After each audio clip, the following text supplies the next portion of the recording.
My name is Chon Noriega. I'm the director of the Chicano Studies Research Center here.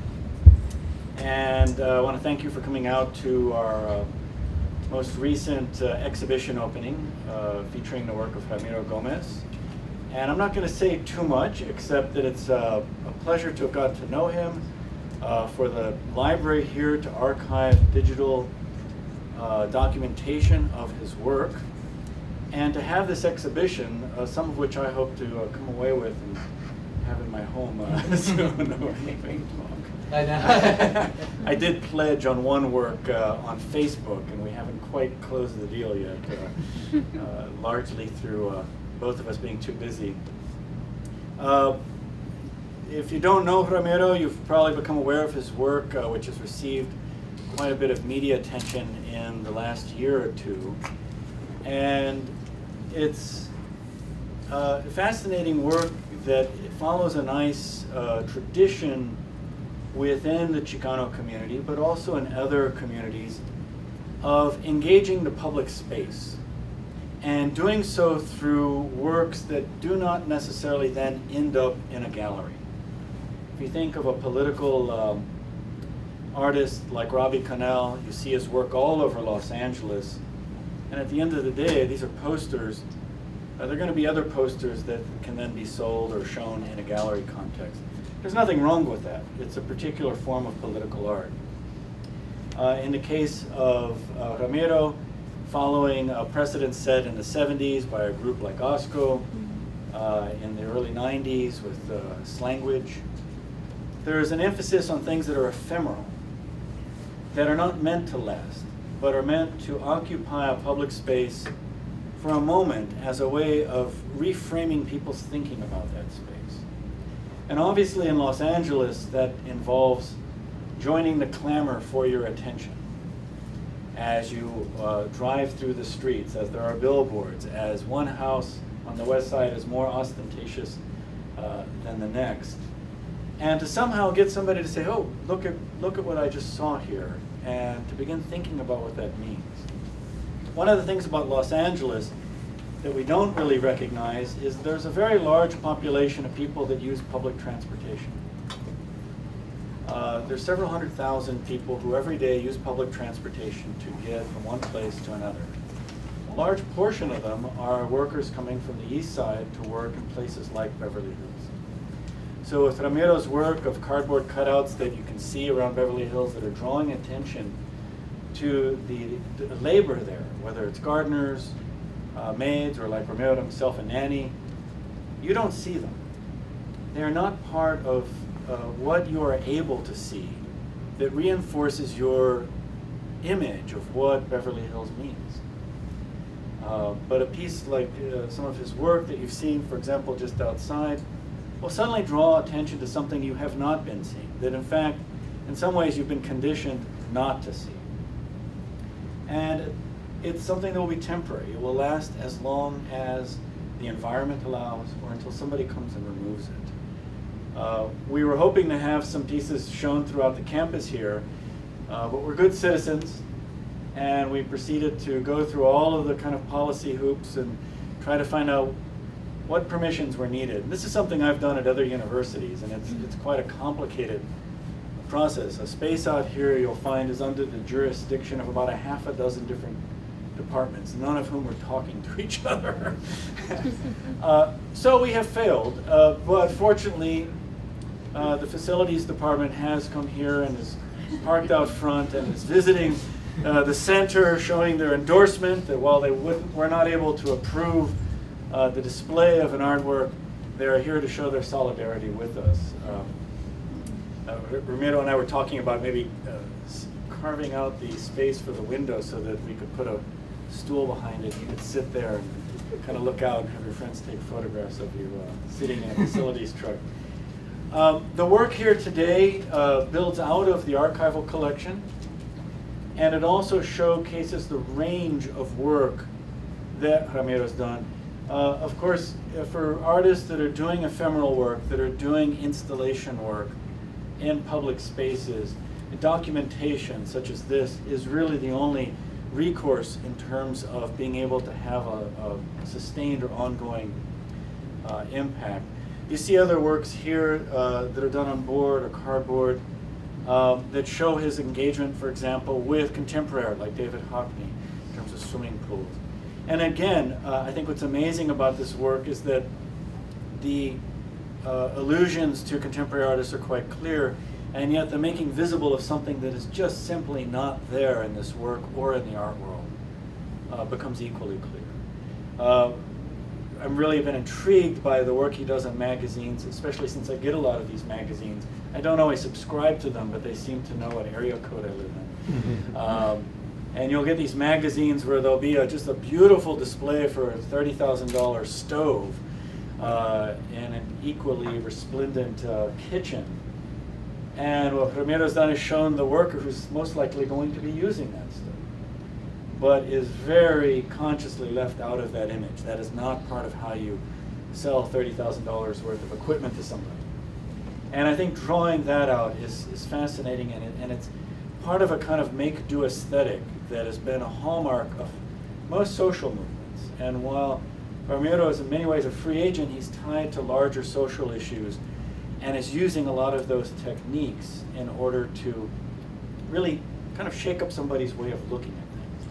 So I think that's about all I'm going to say, but I want to thank Ramiro for installing this work. It's been a pleasure getting to know him over the last year or so, and also to be able to use our gallery space here, which we consider as effective as a small gallery. We've got as many people coming through here as a lot of art galleries, but this is a space for students and a space for community people and for researchers from around the country to engage with the resources we have to learn more about the Latino and the Mexican American community in many dimensions and across many disciplines. So with that, I'd like to thank Ramiro and welcome him up to say a few words.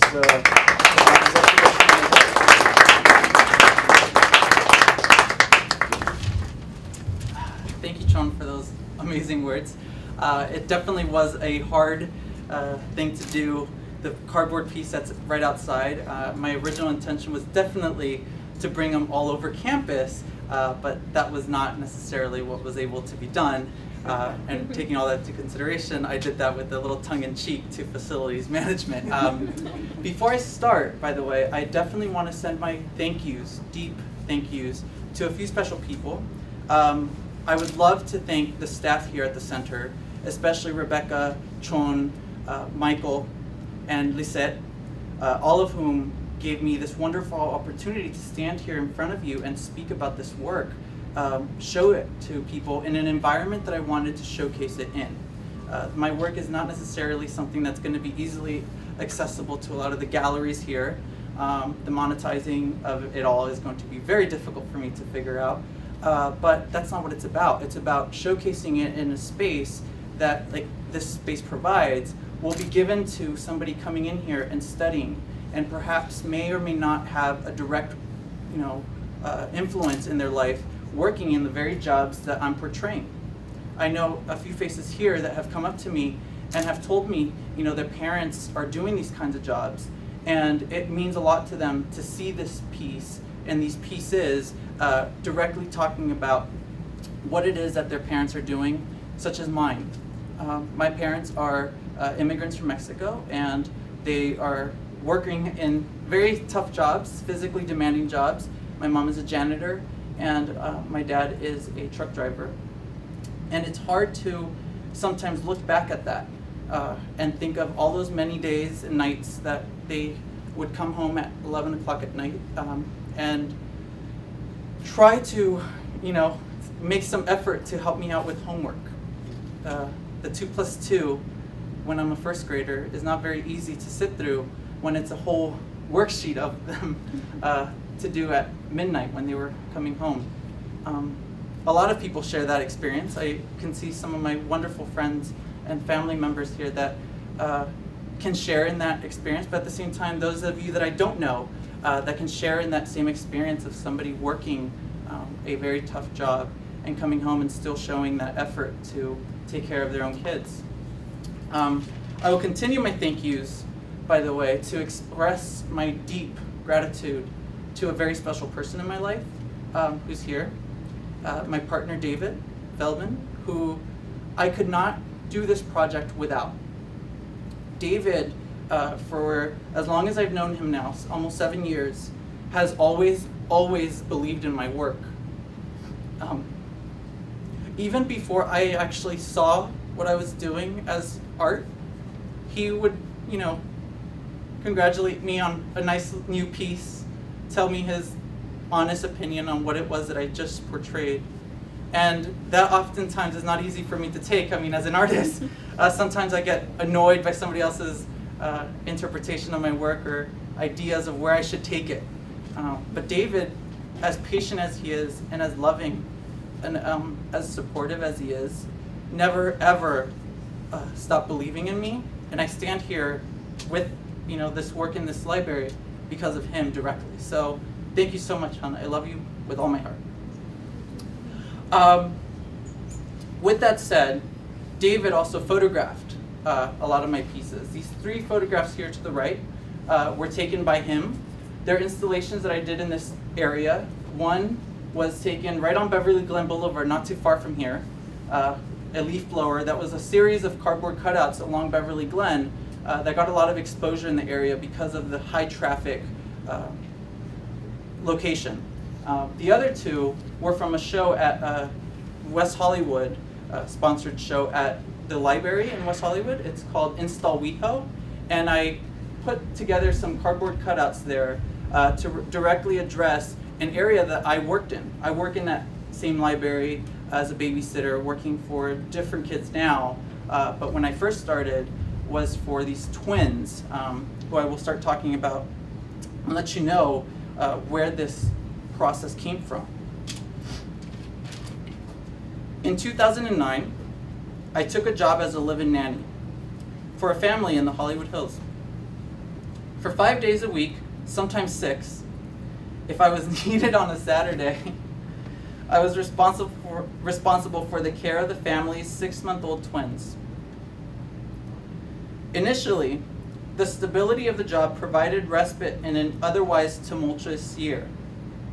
I had lost my grandmother, who I loved with all my heart, and I had also dropped out of school, which was a very difficult process in itself.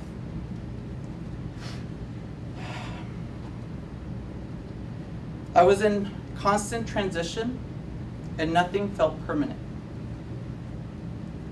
It was the same state of constant transition that allowed me to identify with the transient workers who came into the neighborhood daily to do as I did and look after the homes and families of these affluent communities. At first, I got to know those that came to work in the same house I did.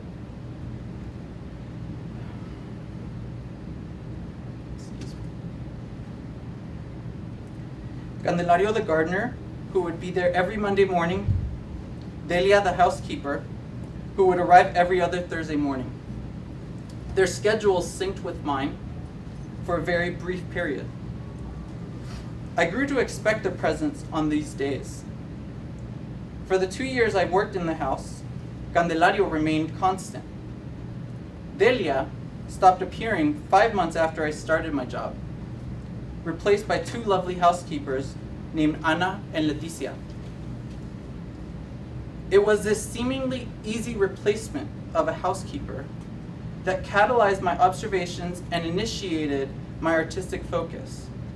I realized I could be replaced at any moment, and nothing was permanent. I was like a stew, and all the ingredients were in that pot. It was time to stir and let it simmer. The work that's in the display case are the original drawings that I did in this previous, obviously, year that feels like a whole nother lifetime, to be honest with you.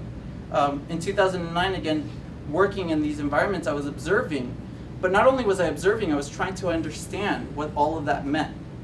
It's hard to come into a job and say, this is exactly what you're gonna be doing. Sometimes you get a nice outline of what your schedule is like.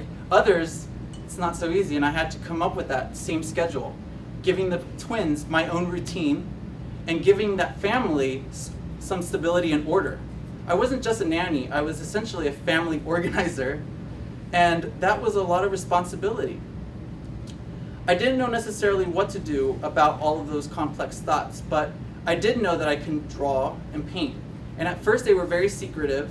The display case showcases some of the small initial drawings that I did with crayon, mimicking what the kids would do while I babysat them. They would draw these little houses and faces with the crayons, and I then would take the same concept and apply them. But the difference was I would see Leticia and Ana cleaning, and as I worked all day, it wasn't hard to identify with that. And so I painted them into these environments. They were out of my own creation: castles, flowers, gardens, houses, things that I see in these areas, but I wanted to interpret. And it's not easy, again, to show this to everybody. It's hard to make people understand what it is that I'm doing, and art proved a very, very valuable weapon in this struggle. When I was doing these drawings, I didn't show them to the family that I was working for. I would show them to David, who would tell me, "Oh, I love this piece. You're finally doing something that feels right." And it was nerve-wracking to know that not only was I painting, but I was also, in a way, giving myself therapy. I see my mom and my dad just got here, and of course I'm going to get very emotional. Hi, Dad. Hi, Mom. Because when I was doing the work, my parents didn't necessarily know what it was that I was trying to communicate. At first, my mom mentioned that she has a very famous quote for those of you that speak Spanish: "De tu arte a mi arte, prefiero mi arte." There's a funniness to that I never understood why my parents didn't necessarily get me from the beginning, you know. But at the same time, I wasn't giving them myself to them. I hid that I was a homosexual, and I also hid that, you know, I had dropped out of school for a while. I hid all these things from them because I didn't want them to think that I did not succeed or that I was throwing away the efforts that they did. But as I drew, and David told me that this is you, and I showed it to my mom and my dad, and they told me, "Wow, this is something I can understand," that meant so much more. Because it meant that I could draw all I wanted and somebody could critique it and say it's nothing. This is not art. But it wouldn't matter. Because in a way, I'm empowered now. I come from this environment that is traditionally female, and I'm reinterpreting what it means to take care of kids. I'm at a crossroads. I connect to a ton of things in political circles now. Occupy Wall Street by the way that I paint on cardboard and try to mimic cardboard signs that are used for protest. Prop 8. Me and my partner have been together for 7 years, but yet in the country we're not recognized as a couple. There's all kinds of things that are happening, but we're not powerless. And by placing these cardboard cutouts outside in these very areas that I'm working on, I'm definitely challenging us to walk out of here and see Beverly Hills in a different light. In the light that I want you to see, with these magazines that I'm painting and reinterpreting in my own ways, with these cardboard and panel paintings. Panels which coincidentally actually come from the set of a TV show called Criminal Minds, which my partner worked on, and which the father that I worked for, whose kids I was taking care of, was working in. The entertainment industry, as you see, is very, very prominent here in LA, and I am a direct product of that. I'm mimicking this area, very similar to the way that people come into this area and lead these tour groups. Disneyland, if you will. It's no different than, you know, the Pirates of the Caribbean ride when you're driving around and you come across somebody's interpretation of the pirates, or, you know, other rides at Disneyland that sort of sugarcoat things.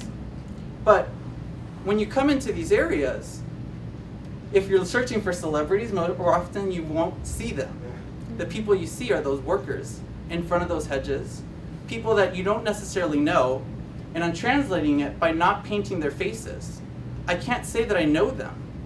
I don't know them. I'm visualizing something in a way that's very voyeuristic and distant. But it's because this is a process. You see, in the future, I can see myself painting murals here.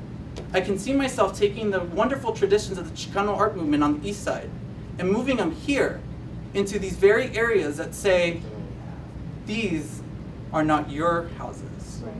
You can take care of them, but they're not yours. I'm challenging that. And I would like you to take away from this show, this small little show, that reality. That life, as you see it, is just a Hollywood movie. And you can do so much more on your own. Thank you.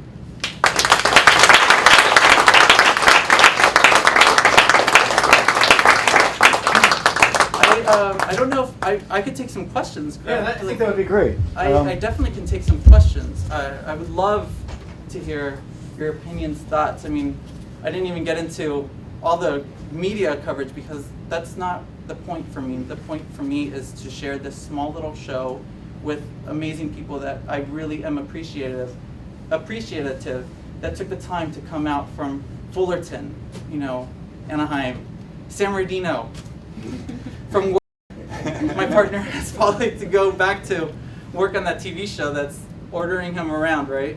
But I would love to hear some questions and thoughts. Yeah.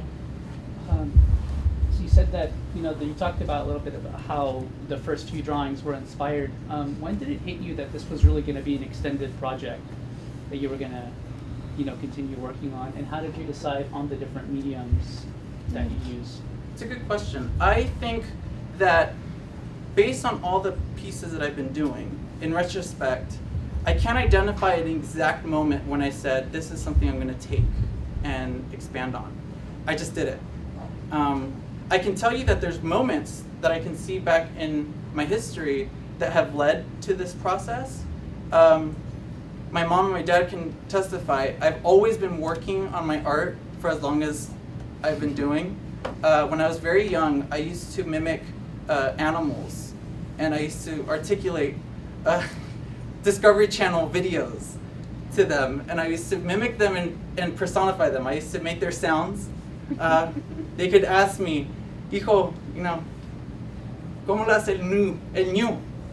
And I would say, oh, Dad, it's like, I don't know, and I used to walk around the living room and mimic these animals. Zebras. I was obsessed with Discovery Channel. And that's not something that lots of kids would do, I think. Most kids would be obsessed with other things, such as Power Rangers, which I was. That's another thing. But my dad used to take me to this movie store called Mr. Video. And in San Bernardino, there's not a lot of culture, if you will. There's not museums. There's not things like that. But things started connecting. My mom, would work with me on homework, and obviously sometimes she would be frustrated with me because I wouldn't necessarily want to do my homework at 12 o'clock at night, but yet there she was after work helping me. And it's hard to identify how that then translates now, but in retrospect, I think all those little moments added up for sure. I know that I look back at that time period as well, and my mom used to not necessarily sit and draw with me, if you will. I would draw on my own, and my dad wouldn't necessarily sit and draw as well with me. I would draw on my own. But my mom is wonderfully creative. She makes these wonderful baskets out of things, wrappers and things, and gives them to my family for holidays.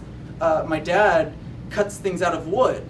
So maybe that's a direct influence of the cutting out process that I've now done.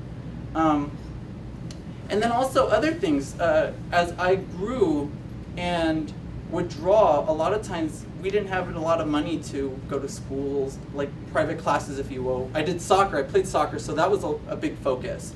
But the idea of just doing what I can with what was around in my dad's garage, in my mom's kitchen, that idea has been something I translate to the current time going around, finding cardboard, sourcing wood panels from TV shows, TV sets, because the material is also the message. There's also a direct intention to paint on these materials, not just canvas. Anybody else? Is there an artist that you've identified that may have influenced you or your style of painting? Yeah, an artist that I can easily single out is David Hockney. I have always been an admirer of David Hockney's work. I love, obviously, his interpretation of Los Angeles, and whether or not it's directly tied to me being a gay man and in a relationship with somebody who lives in this area. I think that the interest in him was very distant before, whereas now it's very specific. I wanted to mimic his style in certain points, but at the same time, I'm translating what I can do, because I think as a gay Hispanic male living in Los Angeles in 2013, David Hockney doesn't have that experience. So I'm taking it and using those references, but at the same time going beyond it, because other people have signaled, the influences of other artists, Matisse with his cutouts and his very expressionistic, colorful paintings, or I definitely can say Banksy as a street artist from my generation, who will go around stenciling. But I'm not a stenciler. I'm definitely not comfortable, disobeying the law. My partner could testify to the first time I tried to do a wheat paste in downtown LA, and I'm walking out of his car and I'm telling him, speed up, I want to do it over there. And he's driving up to this downtown LA building, and it's like, I'm just the clumsiest of clumsy people. Like, I'm walking out with my little spray glue, and I'm just like spraying on there, pasting it up, and I didn't even like center it because I was so nervous. So I walk back into his car and he drives off, and my heart's racing. I'm like, oh my god, I just did something. So anyway, as far as the influences go, there's also Diego Rivera, who I've always admired. I think also, disconnected, for those that know a lot of LA art, there's a specific artist who taught at CalArts where I studied briefly. His name's Alan Capel. And he did these installations, a series of happenings, he called them, in this area, where one specifically that stands out is he took a lot of melted ice cubes and took them to Pasadena, I think the California Museum of Art, I think this is the late 70s, and put these blocks of ice in the museum, outside the museum, in the parking lot, and let them melt. And I think he was trying to talk about the transient quality of a lot of buildings and materials, and how the things that we view as sturdy aren't necessarily sturdy, and that really affected me when I learned about it. Or the fact that Robert Rauschenberg, other artists that have worked with cardboard are out there. That's something that I'm noticing now in retrospect. I can't tell you that I immediately saw them as something that, when I was doing this process, wanted to interpret. And then with that said, also, one artist that I definitely want to single out was Picasso. And I'm mentioning that because this summer, my partner took me to Europe. And we attempted that trip in 2009. Right after I had dropped out of school, he wanted to take me to Europe and see Barcelona, London, Spain, obviously Madrid. And I wanted to go to this trip, but I didn't necessarily, to be honest with you, know what to expect. And I was just going with this emotion of going to Europe, and I'm a big Smiths fan, by the way, and so we were going to go to Liverpool in the Manchester area. And I was really excited about that, right? But art was the furthest thing from my memory at that point, and I didn't understand, what exactly my partner wanted to show me that at that point. But after a direct flight to London, Heathrow, my flight we had to get a trip over to Liverpool, I guess. And after this ordeal, I got a text message from my dad saying, call us. And I didn't know how to say, you know, what's wrong? And so I called back, and my dad answered and was very calm and just said, "Hey, Hijo, ¿cómo estás?" And I just didn't know what to expect from that. I just said, "Okay, why are you being so calm in this moment? You just texted me saying to call you back." And he mentioned that my grandmother had passed away. And so I had to go back and leave Europe and leave my partner there to finish the rest of the trip. And of course, as I landed back here, I had to go and say goodbye to my grandmother, who also coincidentally had helped raise me. She helped my mom while my mom worked. So it was really hard. It was a really hard process, and I understood why I wasn't ready to take that trip then, because this summer, my partner took me again to try to do it and complete it this time, the right way. And we saw some amazing places, some amazing art, things that I can translate. Parks in France are the exact same parks here. Nannies, just different immigrants from different countries. But I did notice as I walked into the Picasso Museum in Barcelona that Picasso directly painted and drew on magazine back then, and I was never aware of that. I've always been focused on his Cubist work and work that he's done that's very popular. Obviously, Picasso is a synonymous name with art. But this very small room in the museum showcased his drawings on magazine, and I was deeply affected. And then I walked to another room, and he had a blue period painting of a woman who was dead, and it was just her casket vision. And that face was exactly the same face that I've seen in my grandma's funeral. And I thought, how ironic that, you know, I tried to take that trip so long ago and I couldn't complete it. And now, after I've developed this process and all this artwork, now I see it. And what does that mean? You know? So I guess I can tell you that I have a lot of direct influences, but a lot of it is out of my control. I'm just trying to paint myself in 2013, living in Los Angeles, and I'm 26 years old now. I trust that, you know, the future has a lot of other surprises to come my way.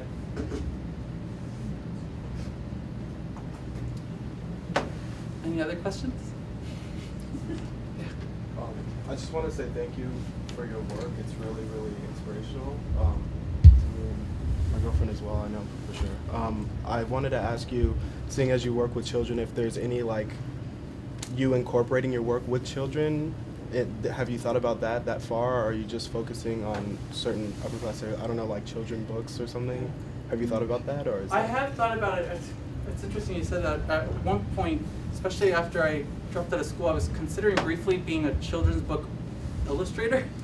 I've always been very kid-like in a way, so I've written stories. For the family that I worked for, the twins, one of my birthday presents for them, the last year that I worked for them, was a little children's book inspired by them, where I just did these simple little drawings and, you know, wrote them a story that I hope they read when they're older. They're 4 now, so little by little maybe they'll start reading that and understanding what it meant for me to take care of them for that brief period. But as far as the work and incorporating the children, I have definitely been doing that. This past week I went to DC, and it was my first time there. I was there for a specific event centered around immigration reform. The National Day Labor Organizing Network flew me out and had me walk around with a Washington Post reporter and scout locations to place a piece. And I immediately came across the White House and knew I wanted to do a piece at the White House. And it's interesting how I had never been there, but knew I wanted to go there because of how iconic that house is. And I walked over and I photographed it from the outside, obviously the gate, and had one night to come up with a plan of what to do for the next day with a reporter right there with me. Talk about pressure, right? Yeah. And one image that kept coming to mind as I sat that night was a Gordon Parks photo called Outside Looking In, of these African American children that were sitting or standing outside of a gate looking into this festival, this fair. And that photograph is super powerful when you look at it, because it's just kids, little girls and a little boy there being photographed from the outside looking into this place that obviously hints at not welcoming them. And that photograph was posted on my Facebook randomly right before I left to the trip. And I didn't think that that was a coincidence, especially once it started coming back into my ideas. And I also reflected on what it meant for that picture being taken not too long ago, and now walking into the White House, or in front of the White House, realizing that Malia and Sasha are standing or sitting inside that very house, and what power can change in a few short years. Anyway, the kid idea started coming out in the painting as I tried to sketch a painting based on that composition. And I did one of my family members. My dad and my mom were sort of a big inspiration for me, obviously, and the work that they put in to get me to this point is something I want to recognize. And so this composition and idea of a kid sitting on the shoulders of a father from the back, just, that same image started coming out. And that's something I can't necessarily tell you where it came from, but also the reality of me being there, and my parents have never been to DC, what it meant for me to have to stand there with the history involved, with the ideas that I was starting to get, and the fact that I could not just stand there and take a photograph like a tourist, obviously, but I also had a very direct power to address the powers that be. That Washington Post article was circulated obviously in that area, and there's no doubt in my mind that it came across President Obama's staff. But whether or not he saw it or connected that message of the Gordon Parks photo is out of my power. I had that ability to do that, and I did it.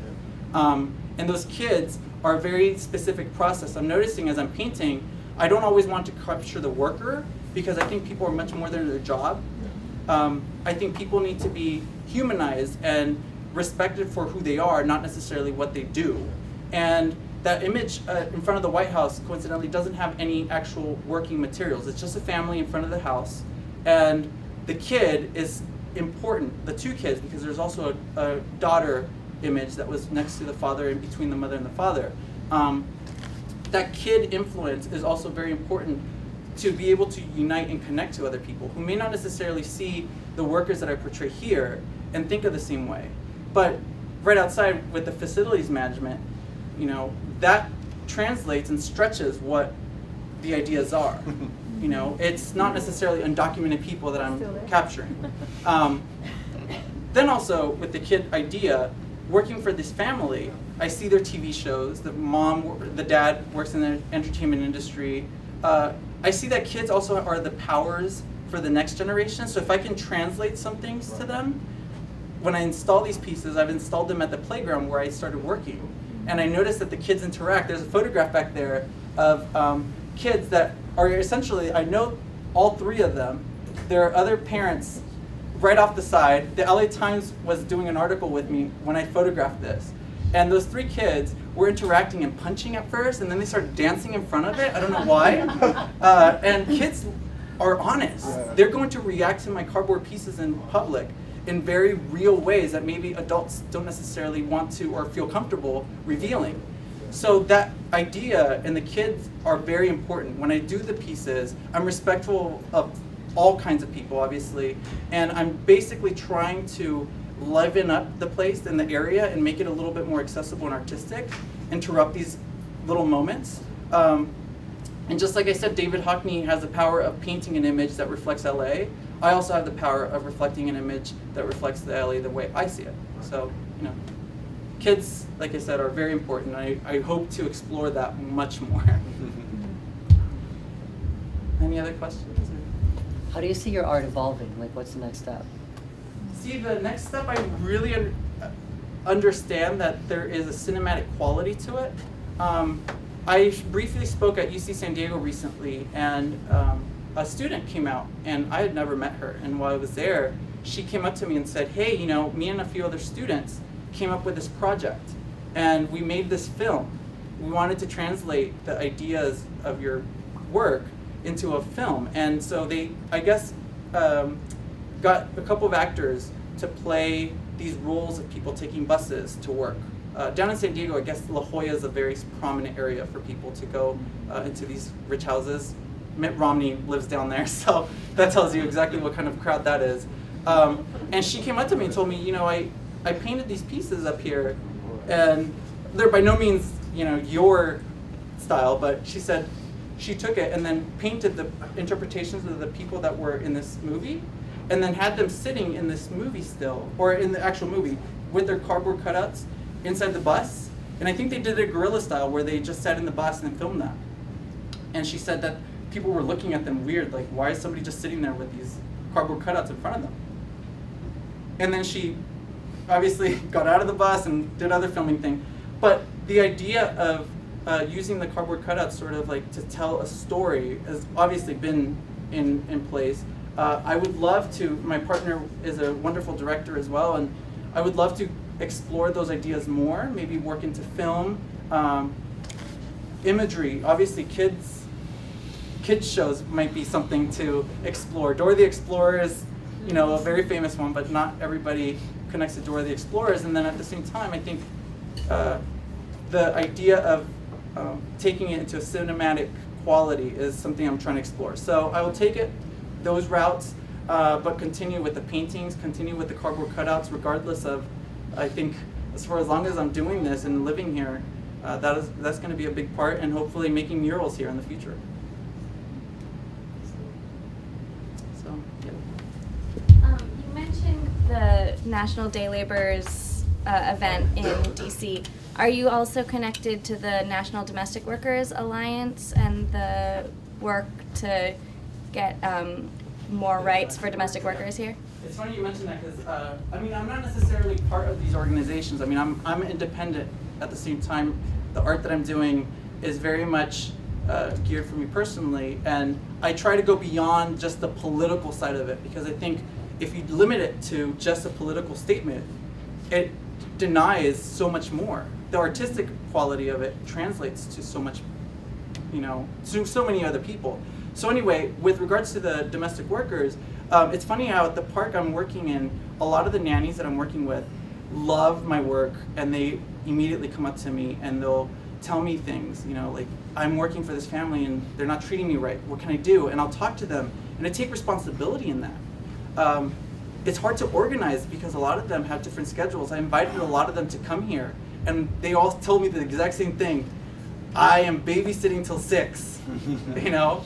And it's like impossible to get them. So organizing is very important in that community. I love that my work is used by those very networks, because I think as they share it and show off the pieces, somewhere there's another kid that is going to take the ideas that I'm doing and take it somewhere else. You know, that's just the way art is. And as far as like connecting to them, I would love to obviously continue the pieces the way I do them, and whether people, you know, take them and use them into their own things is a whole nother side. So,